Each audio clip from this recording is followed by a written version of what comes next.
in the west of Ireland. My native parish of Tomplin Down Pond falls within the general compass of a larger cultural area known as Slieve Lucra, first mentioned in a document called the Annals of Innisfallen in the year 534. I was born and raised in a house that was 200 years old, with stone walls 3 feet thick, flagstone floors. And that house blended so gorgeously into its surroundings that it became part of the landscape itself. It was a house completely devoid of what my father dismissively called contraptions or installations. No plumbing, no electricity, and the only running water we had was when we ran to the well to get it. No one at our end of the parish at this time had a motor car, and the closest my family came to that was when my oldest brother somehow acquired the steering wheel of a motor car and used it to replace the handlebars of the family bicycle. But looking back now, I think many of the virtues of the old communal way of life, for me, crystallized into Christmas, the family Christmas. I think I knew even then that the family Christmas and the community were the twin axles around which the great wheel of Christmas revolved. And that became my threshold and my lintel, my doorway and my door to that old world that no longer exists. And in that world, my grandmother always used to tell us that for the 12 days of Christmas, a mischievous angel leaves the doors to heaven slightly ajar for the full 12 days, so that the radiant light of heaven can shine down on us, mere mortals. And not only shine on us, she said, but shine in us. It is hidden in us, she used to tell us, just as surely as the butter is hidden in the cream.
Céad Míle Fáilte, 100,000 welcomes to you all. I'm delighted we can all be gathered here in this nice, cosy little farmhouse. The spirit of Christmas hovering over us all. In the part of the country that I come from, there is a tradition going back hundreds of years of what was called rambling houses. And in the wintertime, people rambled to these homes. But they were homes that were regarded as treasuries of Irish music, song, dance, and storytelling. Very similar to what's happening here tonight at the Criterion Rambling House, where we're back for our 24th year, I think.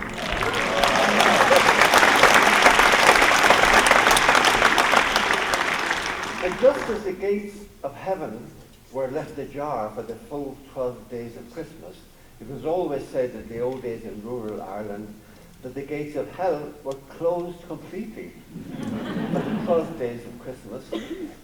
So, if you're thinking of making an exit, any time during the 12 days of Christmas, you can slip right in those ajar doors of heaven. And looking around, I can see exit signs all around me. And as well as that, I picked up a cold somewhere. I think it was in Florida, of all places. And sometimes when I'm laying in bed at night with this cold, I'm thinking about making those exit signs. And even at the airport, you know, when you're driving up to the airports, you see signs for short-term parking, long-term parking, and then terminal.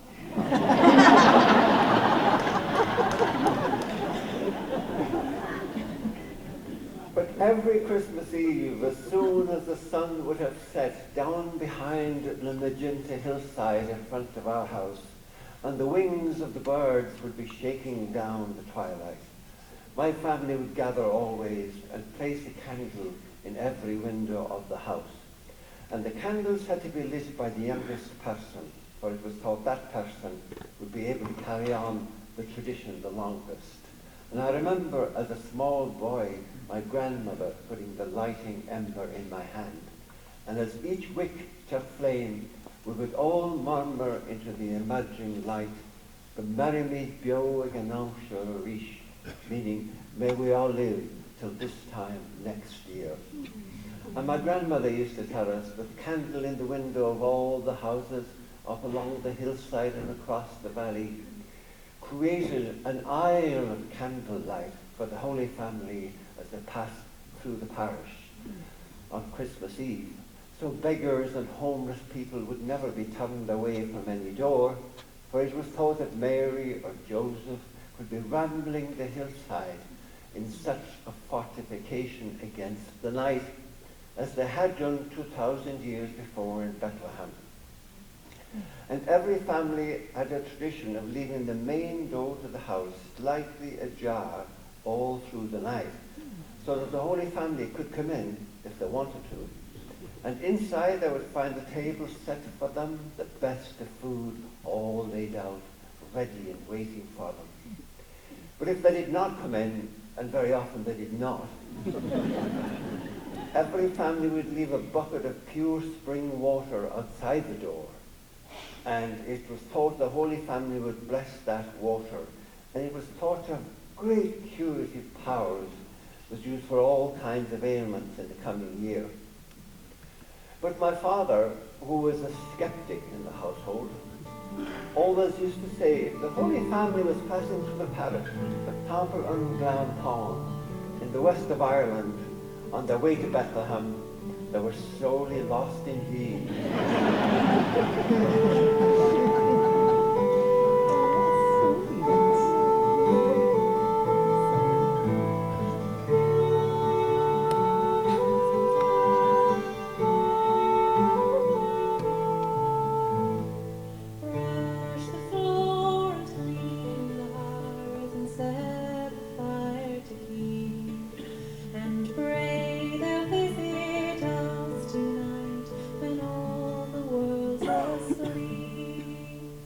Don't blow the tall white candle out, but leave it burning.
This young woman has competed with great distinction nationally and internationally in Irish dance competitions and has been on an extended tour of China with a little-known Irish show called River Dance.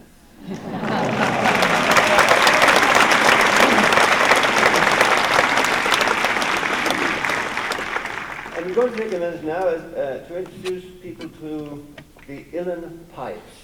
Uilleann is the Irish word for elbow, and unlike the Scottish pipes, which you blow into, the Irish came up with the idea of the bellows to pump the air, which is under Brian's right elbow.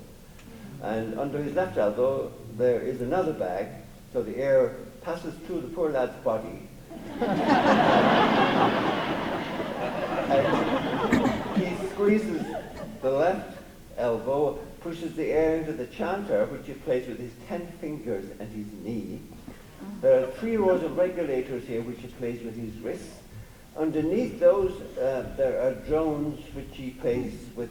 I have no idea what he plays them with. A very busy man, Brian Bigby.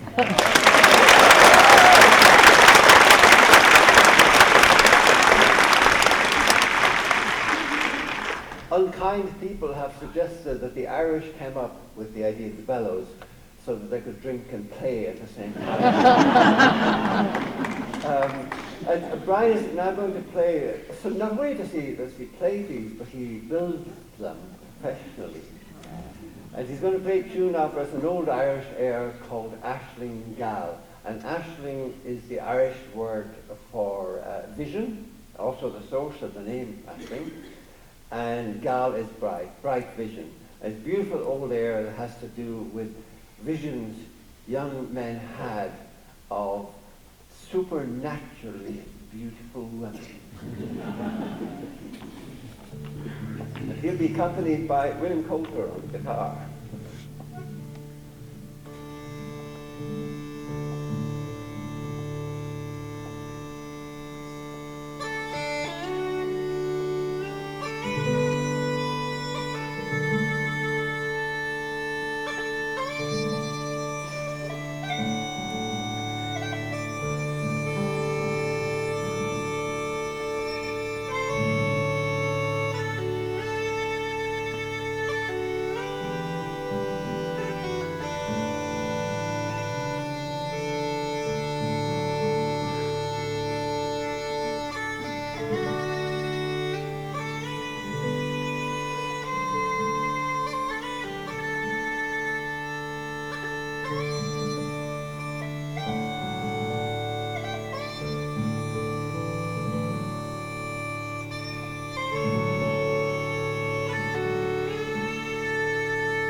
was, of course, from Riverdance, and the tune before that you would not have heard at the rambling houses in the west of Ireland.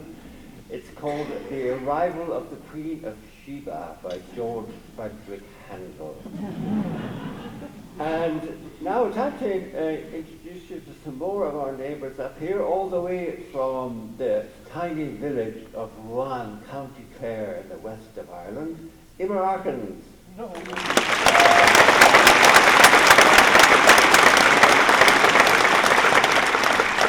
And beside me here, our music director for the past 24 years, one of the most distinguished guitarists in all of Celtic music, Grammy Award winner William Coulter.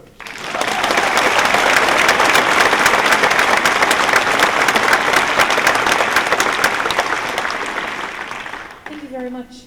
We are going to continue on with the song that is based on a poem that was written by Christina Rossetti and set to music by Gustav Holst, and it's called In the Bleak Midwinter. And before we sing it, I would like to share a quote with you from Gustav Holst, which he penned in 1914. He said, "Music, being identical with heaven, isn't a thing of momentary thrills or even hourly ones. It's a condition of eternity."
this young man comes all the way from Galway City in the west of Ireland. And when he was 7 years old, he was in Dublin with his father. And he saw dance shoes in the window and prevailed upon his father to buy the shoes for him. Which he did. And he took up Irish dance and has been dancing professionally since the age of 16. Marcus Donnelly.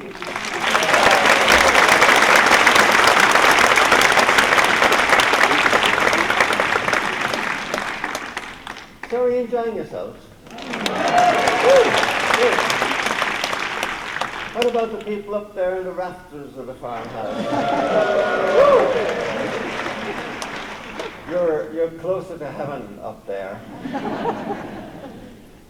Which says something about the people down here. Although, it tells you which way the heavy traffic is flowing. When there is, people always talk about the highway to hell, and there's only a stairway to heaven.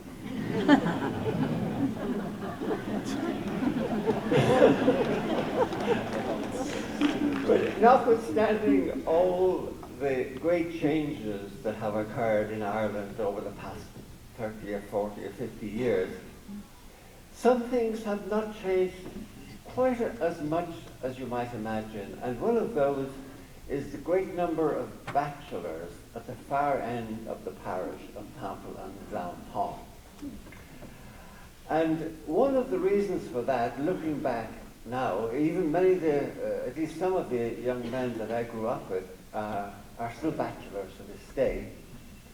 And one of the reasons for that is that in the old days, when the man of the house died, when the father died, the oldest son invariably inherited the farm, but he did not inherit the family home. That was inherited by the man's wife. And that newly widowed woman very often jealously guarded her domain and would not allow another woman into the house. That is to say, she would not allow her son to marry. So the son often, because he couldn't afford to build another house and couldn't get married until he had a house, he had to wait for his mother to pass away. And many men were in their 50s and 60s before they got married for that reason. My own father amongst them. So we had a bachelor who lived only one field away from us. He was about 60 years of age at the time I'm telling you about now. And his name was Shy Fancy. And as is often the case in rural Ireland, someone's nickname reveals a lot about them. He was the most excruciatingly shy person I have ever known. If shyness was an Olympic event, he would win the gold. He lived in a small two-roomed cottage, thatched roof, stone walls, earthen floor, typical of rural Ireland at that time, and that cottage was set into a cluster of small green fields that had been in his family for generations. And his mother, his name was Shy Fancy, his mother did not pass away until he was in his very late 50s or maybe even 60. And he was much beloved by my grandmother in account of his mother. His mother was a notoriously, ferociously difficult, headstrong, hard woman.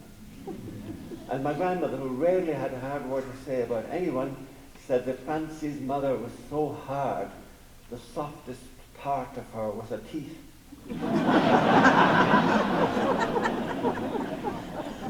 And so, my father was the last remnants of matchmakers at our end of the parish, my father and my grandmother. When they passed away, there was very little matchmaking done anymore. And there were so many bachelors at our end of the parish, and my father was often approached by women seeking a partner, and he would always give them the same honest advice about the men at our end of the parish. He would always tell them that the odds were good, but the goods may be odd.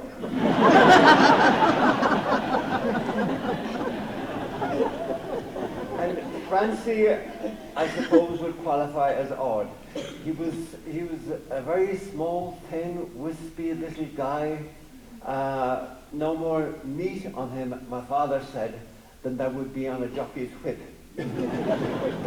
Although he often said the same thing about myself.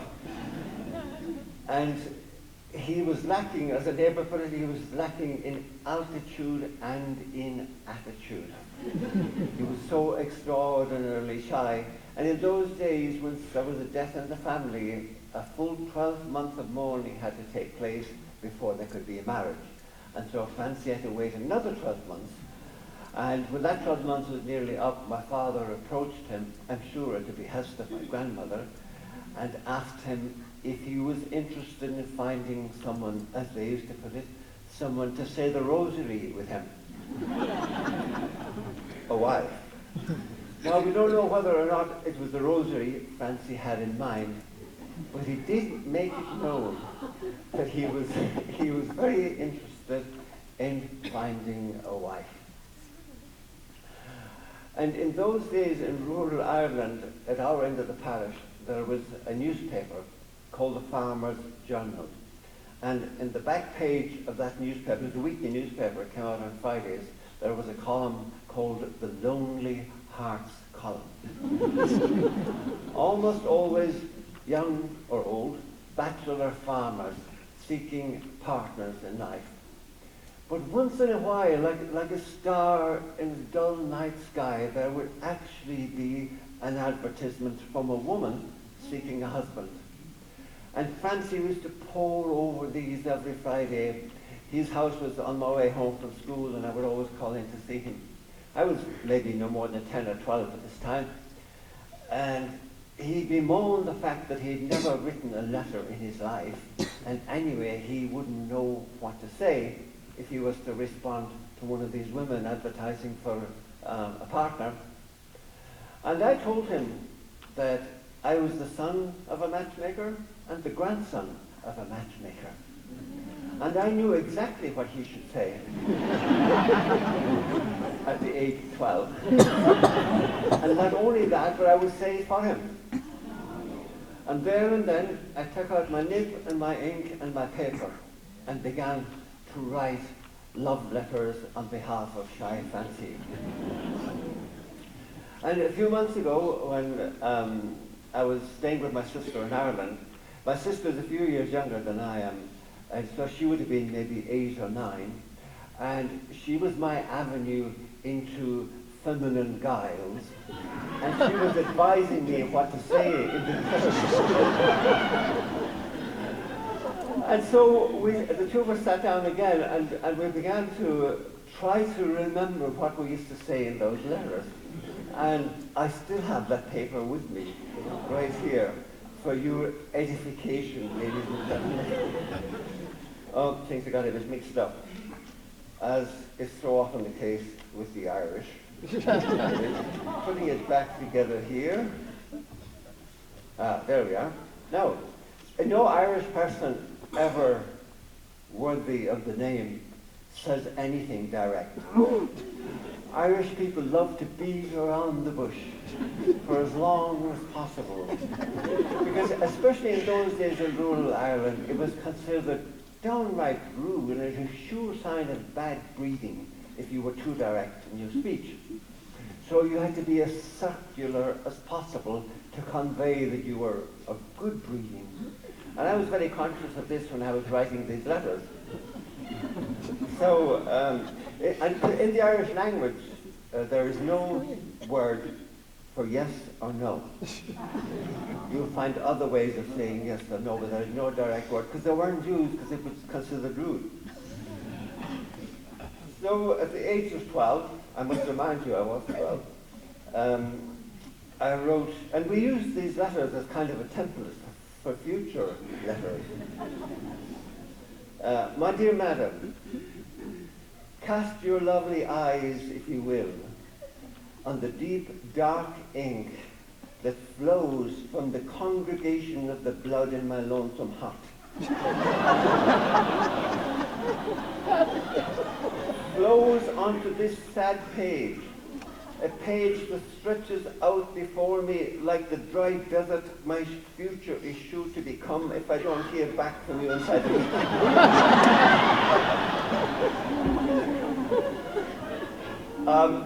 One of the problems with a lot of these bachelors is they had a reputation, probably deserved, for being very fond of the drink, fond of the bottle, as people said. And Francis' mother had never allowed him to drink. And my father always maintained that matchmaking was like floral arrangements. You had to put all the best aspects of a person up front and hide the less desirable aspects behind them. And so I was trying to do that. And so how I dealt with this was, I beg of you, madam, not to be rushing with unseemly haste to any conclusions as to my sobriety, but rather abide with me here and my humble missive while I disclose to you that my lips have never been defiled by the rim of any glass, be it a pint glass, a half-pint glass, or the dreaded brandy snifter. After wakes, weddings, and funerals, I arrive home to my own house as sober as a nun on Good Friday. Then, of course, we had to address the thorny question of Fancy's age. And, of course, that could never be addressed direct. You had to find a way around that, too. And here's how we found a way around that. It says, Madam, if you will be so kind as to forgive me for approaching the subject, I will have you know that I am no longer troubled by the licentious impetuosity that is the hallmark of unbridled youth. Oh, no, far from it. You might profitably compare me to the late autumnal blackberry. That is to say, I am ripe and ready to be plucked.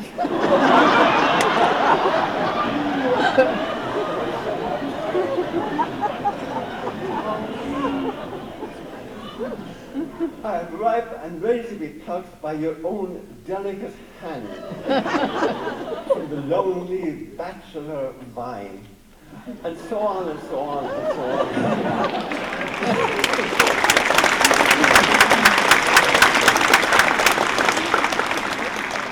And I'm sure you'll all be shocked to learn that we wrote maybe a dozen of these over the following 12 months and never got a single response.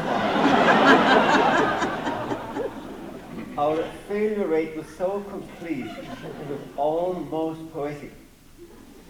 And one of the loveliest things about that older generation of Irish people that I admired so much was they looked on failure far more generously and far more indulgently than they looked on success. We had a schoolmaster who was a very patriotic kind of man, who always used to tell us that success was a tawdry thing. He warned us against it. He used to say, success is a tawdry thing, sought after only by jackasses and Englishmen. The noble Irish race, who had the high kings of Ireland as their antecedents, we were destined for things much more sublime. Like failure.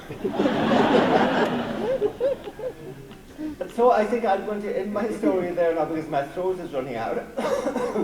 I'm still suffering from this cold, and we're going to invite the band back on, and we'll follow further the adventures of Fancy and his romantic adventures in the second half.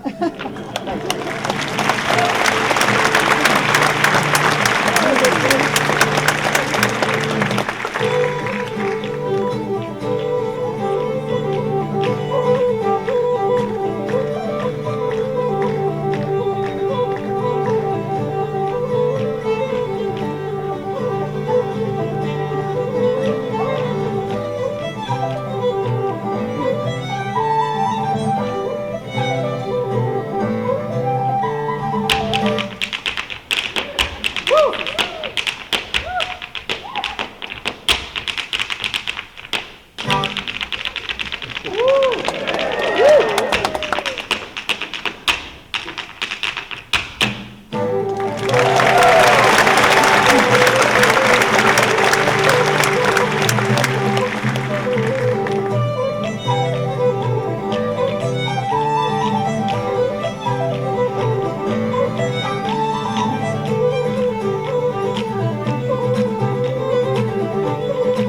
Those young women are students from the Yates Academy of Irish Dance in Portland and in Eureka.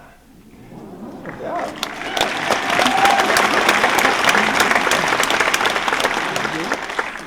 Out there in the lobby, you will find orphan, homeless CDs.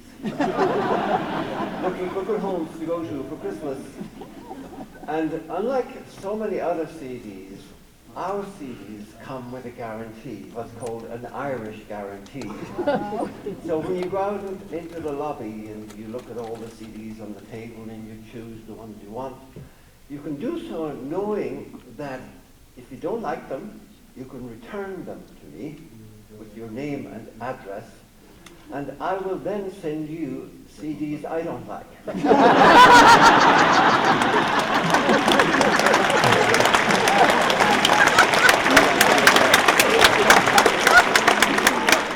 We're going to take a 5-minute break now for 10 minutes. See you soon.